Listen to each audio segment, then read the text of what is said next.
this claim that he apostated because he scribed something from the Quran, chapter 23, verse 14.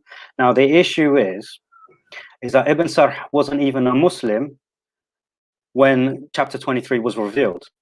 He became a Muslim afterwards, so he couldn't have been a scribe.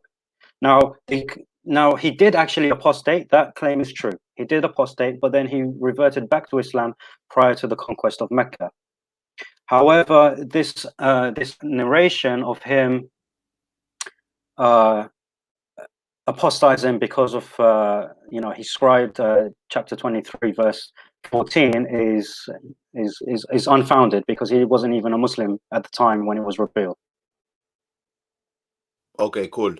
Paperboy, before you respond to his point that he made right now, I would like to maybe allow Rob Christian to maybe make some comments on what's being discussed at the moment. So I want to unmute brother Rob Christian. Brother Rob, hope you can hear me, and I hope, yeah, cool, excellent. So Rob, you heard our friend Mohammed, yes, repeating these points. What would you like to respond to these points, please? Well, what I heard, he clearly says that he has nothing to say about Sahih Bukhari hadith, and he didn't provide any authentic source that actually refutes our point. Actually, if we go to Tafsir al-Jalalain, and we mentioned chapter 7, ayah 157, where Muhammad is called An-Nabiy al-Ummiyya, back to back with chapter 2, ayah 78, where the Jews who are spiritually dead, wannabe spiritually dead Jews, are called the Jews who are al-Ummiyuna, right? Ummiyuna, plural, Ummi, singular. So if we go to Tafsir al-Jalalain for the same chapter 7, ayah 157, it says, let me read it, right? It says the following: those who follow the messenger, the uninstructed prophet. Did you catch it? Those who follow the messenger, the uninstructed prophet. Why is he called the uninstructed prophet? Because he didn't receive the divine revelation from God yet. Hence why the Jews and the Christians are called not Ummiyun, Jahili, right? They are called people of the book, because we received the Torah, the Injil, and the Zabur, the Psalms. That proves my point, right? So when it comes to religion, Ummi or Ummiyun, plural, it has nothing to do with someone who cannot read and write. It has to do, and as Tafsir al-Jalalain also back up what we said, it has everything to do with someone who is spiritually dead. He is not guided by God's scripture yet. Bam. Okay. So I would like to. Well, I would like to allow. I would like to allow our friend Mohammed to respond to this point. Thank you, brother Rob. Mohammed, your mic. Yes. Chapter 77, he's saying over here that Ummiyun, or Ummi, when Al-Ummi referring to the Prophet, doesn't mean he cannot read or write. Now, I'm looking at Tafsir ibn Kathir on my screen, and it says precisely that. Those who follow the messenger, who can neither read nor write, whom they find written with them in the Torah and the Injil. This is the description of the Prophet Muhammad in the books of the prophets. They delivered the good news of his advent to their nations and commanded them to follow him. His descriptions were apparent in their books, as their rabbis and priests will know him. Imam Ahmad recorded that Abu Shakr al-Uqayli said that a Bedouin man said to him, I brought a milk-producing camel to Medina during the lifetime of Allah's Messenger. After I sold it, I said, I meet that man Muhammad and hear from him. So I passed by while he was walking between Abu Bakr and Umar, and I followed him. And then he goes on, and he quotes, I asked you by...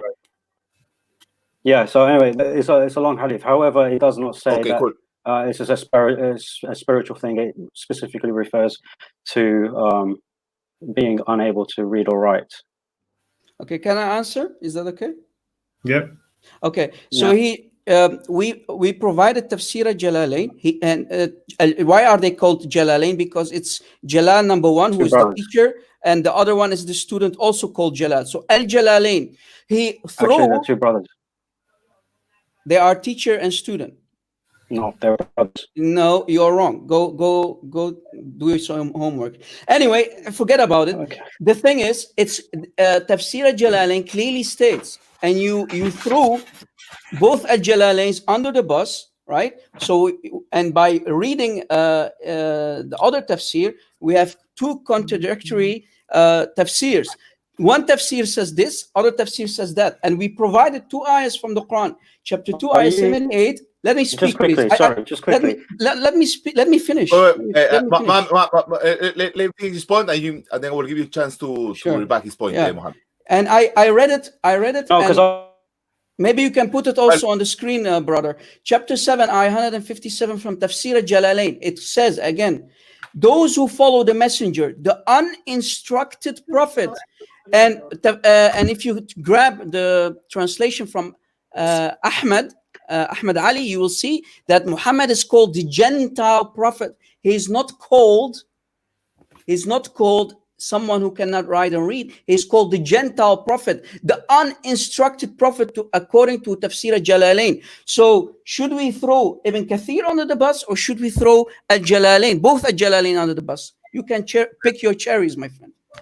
Okay, so Mohammed will reply. the thing is, all right, okay. First of all, is what is on the screen, is that supposed to be Tafsir al-Jalalain? Is this what's supposed to be on your screen? If you want Jalalain, let's go to Tafsir. So remind me the ayah once again. So it's 7. No, sorry. 7. 157. 157. So I'm going to go to 157, which is right here, and this is the commentary. Rob, let me ask you a question. Can ummi mean illiterate? Ummi can have 3 meanings in Arabic. I'm asking for a specific. I'm asking a specific question. No. You are asking a big question. Illiterate. It can mean, but it has 3 meanings. Right. Someone who is part of an ummah is an ummi. Yeah. Someone who is part of a nation. Someone who is illiterate. And meaning number 3 is someone who is spiritually dead. Someone who did not receive any scripture from God yet. Right? So you have 3 meanings. Yes. Okay. So I have. Can you read the Tafsir al-Jalalain, please, before we run to on? What do you call it? It's very small on my screen. I know it's very small on my screen. I can't see it very well. Can you read it, so it says, wait, hold on. Yeah, it says uninstructed. Follow. Right, it says uninstructed. It says uninstructed prophet. Okay. So it says uninstructed. So the question would be, that's what it says. No, that's what it says. But why do we have contradictory tafsirs? So what do we have? What's the question, boy? Once again, why do we have contradictory tafsirs?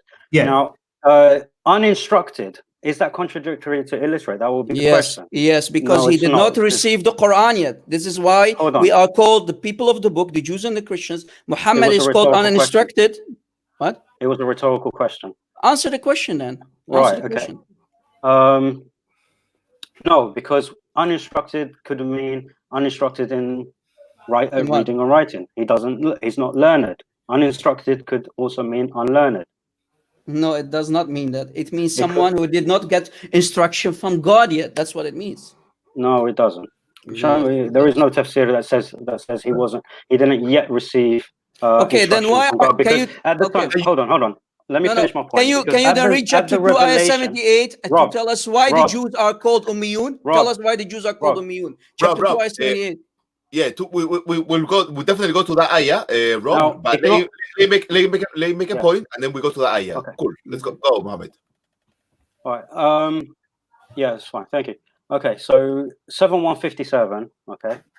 Now, why can it not mean that he didn't yet receive instruction from Allah or receive revelation from Allah? It's because chapter 7 was revealed after chapter 96, which was the very first chapter. Now, how can he refer to someone who hasn't yet received revelation from Allah when he has already received revelation from Allah? Because it's talking about the Nabi that you can find in the Torah and the Injil. That's why. Right? Okay. You need to let me finish my points, okay? No, you make a point, so I want to address it. This is why I'm addressing what you say. Okay, Right, yeah, I haven't finished. Okay. Make a point, Now Mohammed. he says who. Yeah, and then we'll move on it to says the whom they will find described or inscribed in the Torah and Gospel. So this is talking about a description. Okay, so this is not talking about someone who has not yet received revelation. This is talking about a description of someone within their own scriptures. So your point makes no sense at all. Now, when you're saying, we've got the same word being mentioned in two separate verses, that's a false equivocation. Just because the same word is being used in two different verses, it doesn't mean that it carries the same connotations, does it? Of course it does. Why are the No, it Jews doesn't. called Ummiyun while they can read and write? Go ahead. Explain chapter 278 to the audience. Why are they called Ummiyun? Plural from Ummi. Okay. Yeah, please answer Well, that first of all, before we go. yeah, hold on. Mohammed, please answer Yes. this. We go to the next slide. Cool. All Yeah. right. No, after I address these, I'm going to go because I'm very tired. I've had a long day. Now, first of all, Rob says that of course it carries the same connotation. If a word is used, it carries the exact same connotation. Now, we could use the word. We could debunk this very quickly by using the word tawaffa. Okay. Now, in the tawaffa in the Quran is used several times. However, it doesn't always mean death. Sometimes Yes, it means does. sleep. No, No, it it doesn't. doesn't. Because if you read No, in it chapter doesn't. 6, verse 60, Allah No, it says doesn't. tawaffa. Okay, if you're not gonna let me speak, I'll ask JC to mute you. Rob, in chapter Rob, Mohammed, Yes, sir. hold on a second. Rob, let him make his point, and I will allow you to make your final point before we go to the next slide. Sure. Go, Mohammed.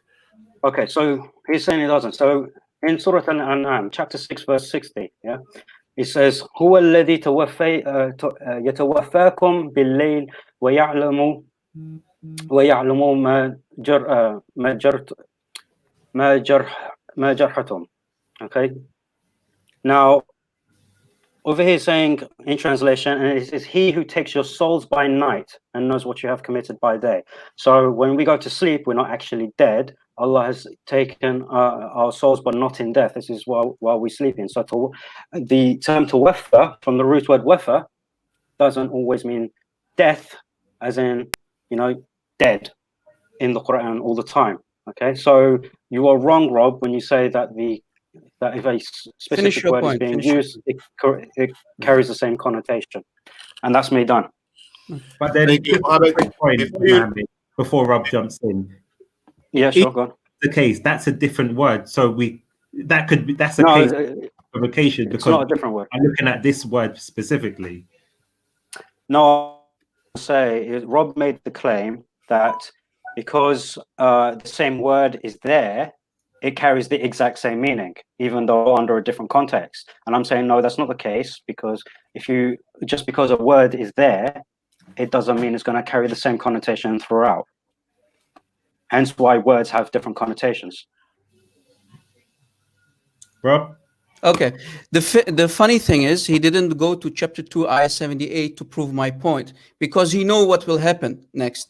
About the sleeping part, according to Islam, show me one scholar who agrees with what you said. According to Islam, when you go to sleep, actually you are dead in your sleep. And the word tawaffa, tawaffaytani, mutawaffika, is always talking about death. I'm an Arabic speaker, my friend.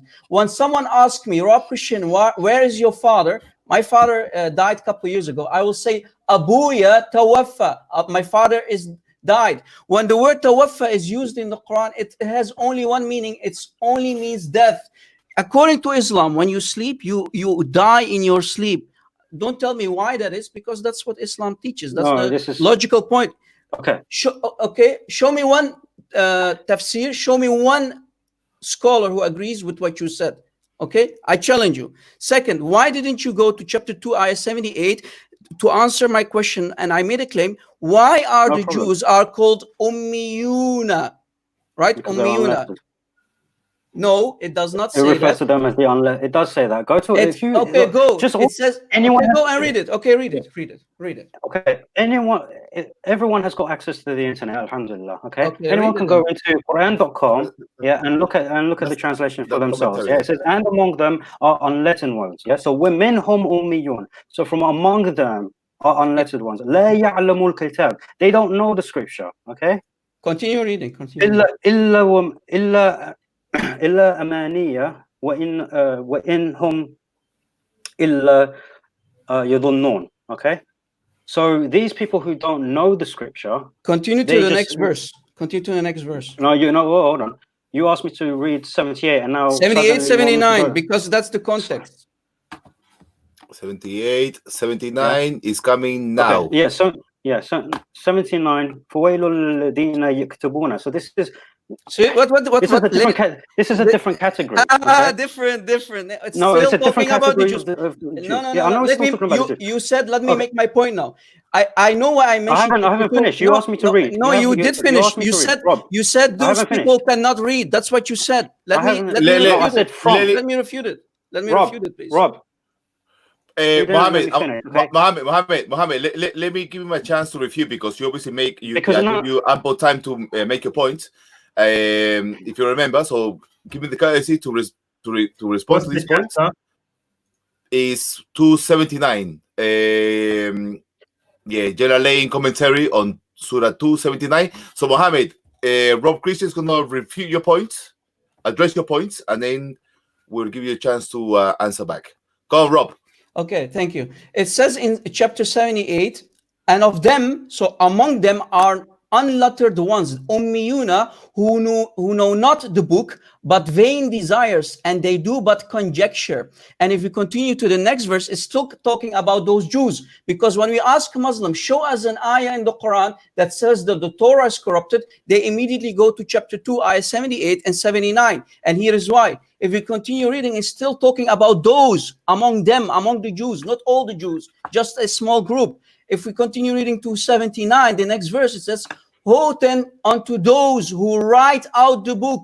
Who are those? The group among the Jews who write the book with their own hands. So it's actually not saying that they cannot write and read. They know how to read and write, but they think they know the Torah, but they are spiritually dead. They are wannabe Jews, and it's talking about only a group of them. So chapter 2, ayah 78, and you can actually start from 75 all the way to 79, because that's the entire context of the story. It's talking about Jews who are fake Jews, wannabe Jews, spiritually dead Jews, hence ummiyuna. When you say in the Arabic, when you talk about al-Jahiliyyah, those Arab pagans, you call them in Arabic ummiyuna, because they are pagans. They are Jahili, right? They are pagans. They don't know the scripture of Allah. They are not Muslims, hence why they are called Jahili, right?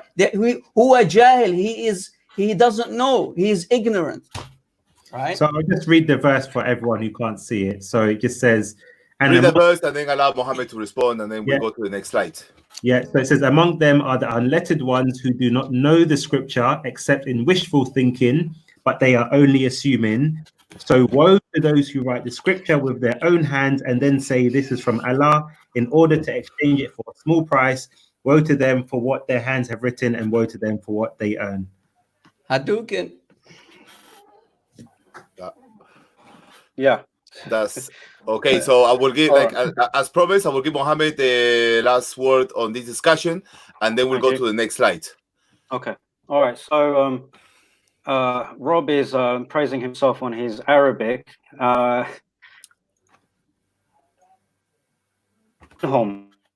Among them, so it's not talking about all the Jews. Now, 129, he's trying to say, when he says لِلَّذِينَ يَكْتُبُونَ, is referring to the same people who are referred to as ummiyun. Now, there is nothing to back that up. Okay, absolutely nothing. According to What he's saying, فَوَيْلٌ لِلَّذِينَ يَكْتُبُونَ الْكِتَابَ بِأَيْدِيهِم. Now, even this, I don't know what you hear from Muslims now. This is not even talking about the Torah. It's actually talking about other scriptures. They write other scriptures, okay?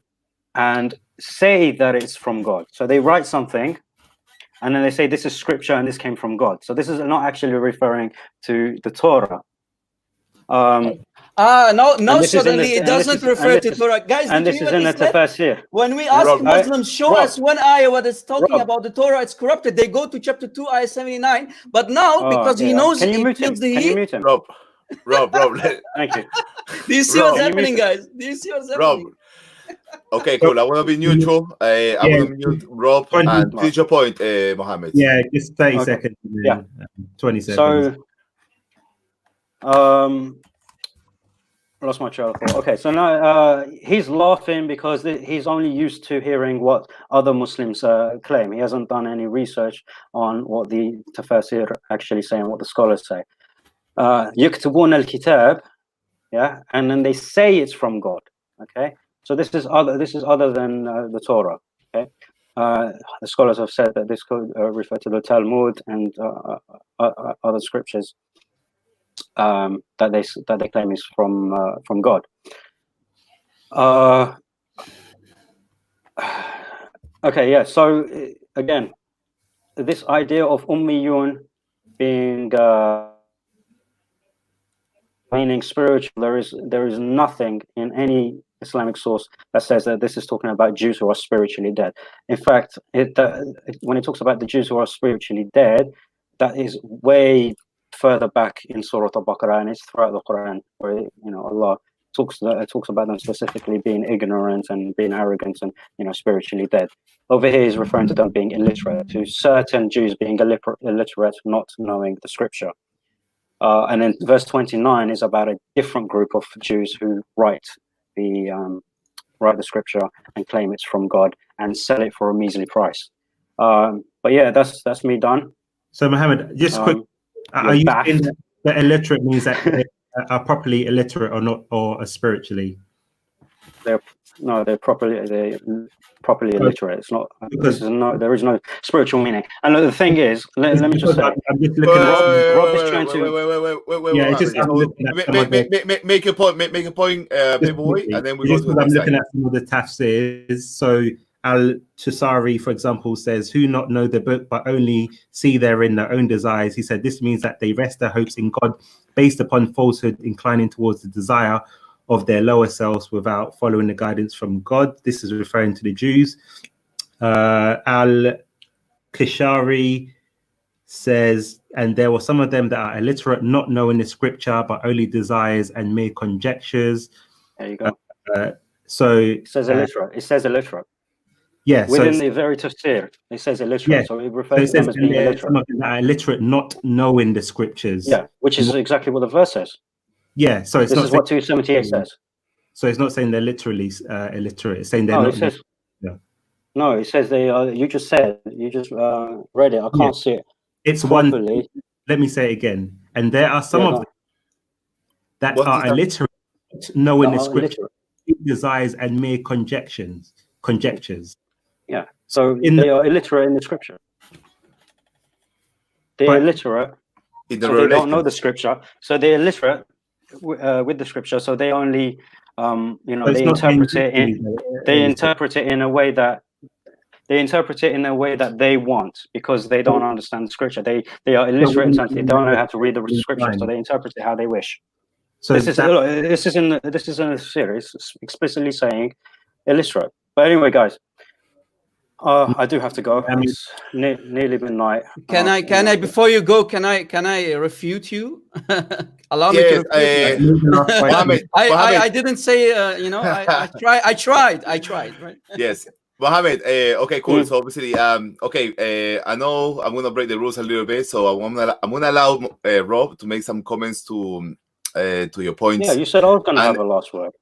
And if you would like to maybe have a last word before you leave, then you're most welcome. So, Rob, what would you like to say to our friend Mohammed here now? Yeah. The funny thing is, when we ever ask Muslims to show us one ayah, just one ayah, where it says that the Torah is corrupted, they immediately, without any hesitation, they go to chapter 2, ayah 79, to tell us, oh, this is about the Torah. Suddenly, the ayah is not about the Torah. It seems about about something, It's still about the Jews, but it's not about the Torah. Suddenly, guys, do you see the funny double standard? Anyway, forget about that. It says, if we go to Tafsir al-Jalalain, it says, and there are some of them, the Jews, not the Japanese, but the Jews, that are illiterate, unlettered, not knowing the scripture, the Torah, but only desires lies which were handed down to them by their leaders. So that does not mean they cannot read and write. They are spiritually unlettered. And that's my whole point.